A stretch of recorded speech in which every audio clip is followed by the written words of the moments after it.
I have some thoughts that I want to share with you that are having to do with things like group identity and kind of figuring out who we are and moving through the world toward trying to discover our place within it.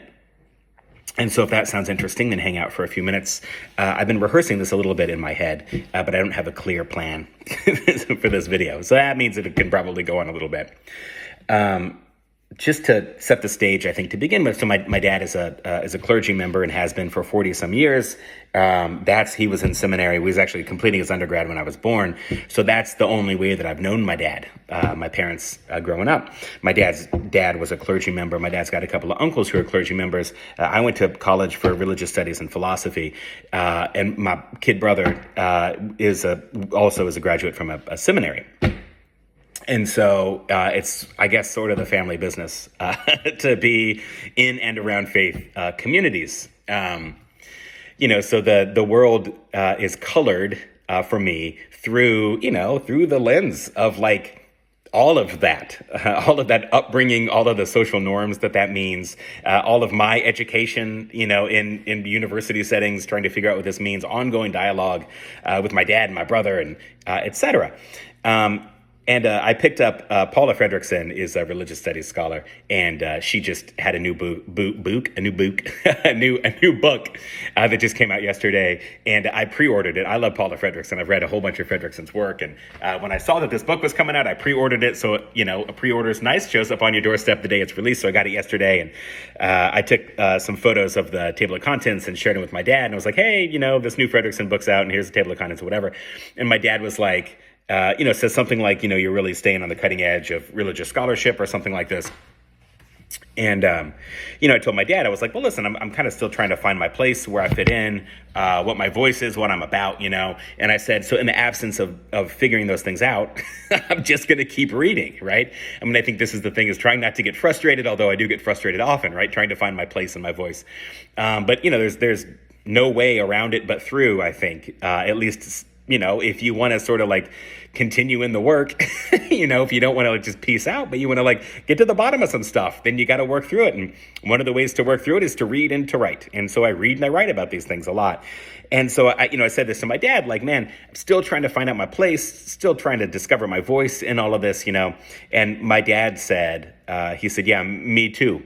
He said, I think it's a lifelong project. I respect my dad tremendously. He's a man of deep integrity, a man of deep trust, a man of deep belief in the goodness of humanity.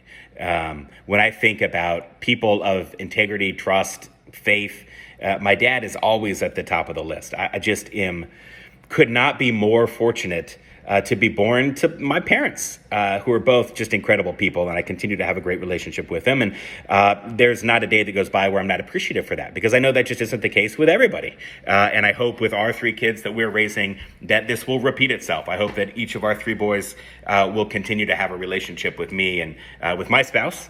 And that so we can kind of have that continued family connection. That means a lot to us, and we're connected to our greater family as well. And really, love of family is one of the shared values that my spouse and I have.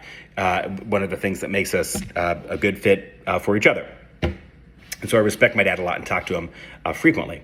And it's cool that Dad and I are both interested in sort of these like deeper questions about the world. You know what I mean? And so I was thinking about finding your place and all this sort of thing. And this has been stuff that's on my mind for a while.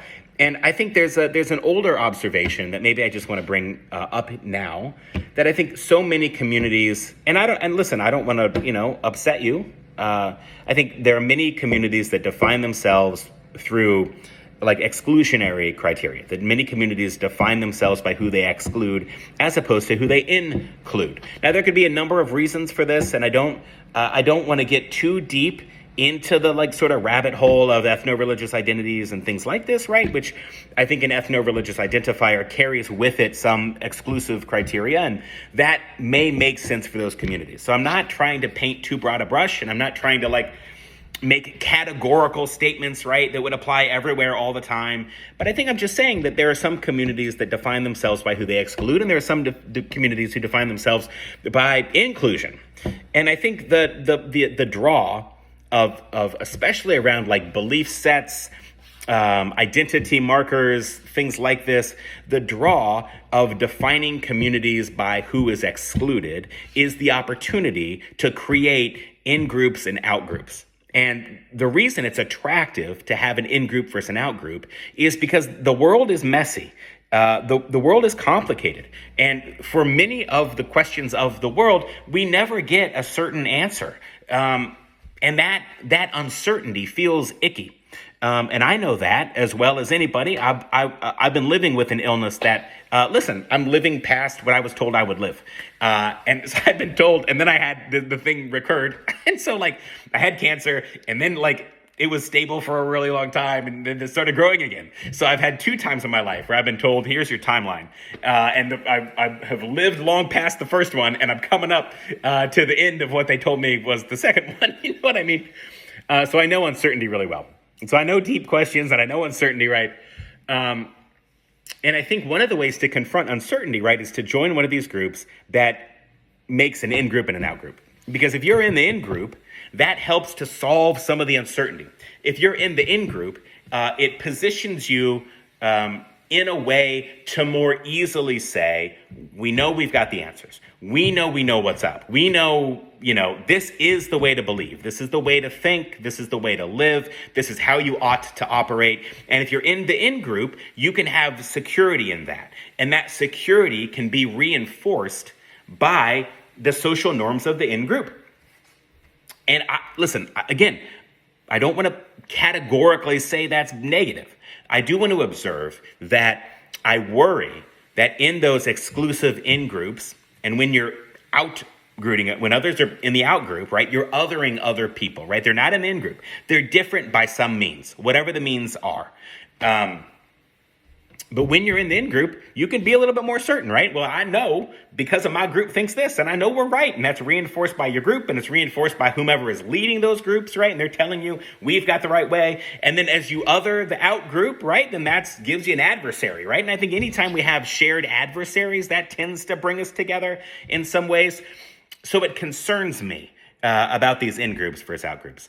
And yet I understand the power of exclusionary criteria. Because when you've got this like radical inclusivity, then that's more work on the individual to really figure out who they are. Because you don't have the same power of somebody telling you, we've got it right. Here is how to think, behave, dress, whatever it is, any of those things, right? I'm trying to think as universally as possible here. I certainly am not picking on any one group in particular. But I think, when you're in communities that have more porous boundaries, you've got to think more for yourself. And when you're thinking more for yourself, it takes a lot of work. And so we kind of get back to this observation from the beginning when I reached out to my dad and I was like, listen, I'm really still trying to find my place and my voice and in this whole thing, And my dad's like, yeah, me too, right? And my dad has proven himself to know what he's about for decades and decades. My dad is amazing. And yet he's continuing to wrestle with these same issues. Now, maybe my dad would say my dad's in his 60s, maybe as he's entering later stages of his life, he's beginning to reevaluate in different ways, right? I mean, maybe so, I don't know.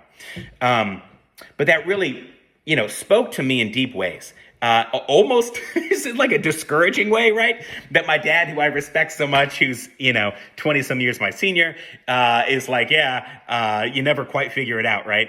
But there's also something, in solidarity about that, right? That I shouldn't be discouraged if I'm still trying to find my place or what I'm about or what my voice is or whatever. And I think that's the byproduct of radical inclusivity, and not resting to think that you've got the certain absolute right way. So I think living with uncertainty and inclusivity can get icky, but also allows you to explore the depths of who you are and what you're about and what you really want to be making in the world. So these are thoughts that I've been having, and I don't have a way to wrap this up other than just to say, if you've been having thoughts like this, you're not alone. And I think we just have to do kind of what my dad said, right? We've got to just keep at it, right? Whatever that means for you, just to keep it the practice, to keep it the work, to not get discouraged, just to hang in there. So I hope if you're feeling discouraged, I'm going to try to hang in there, and maybe you can try to hang in there with me.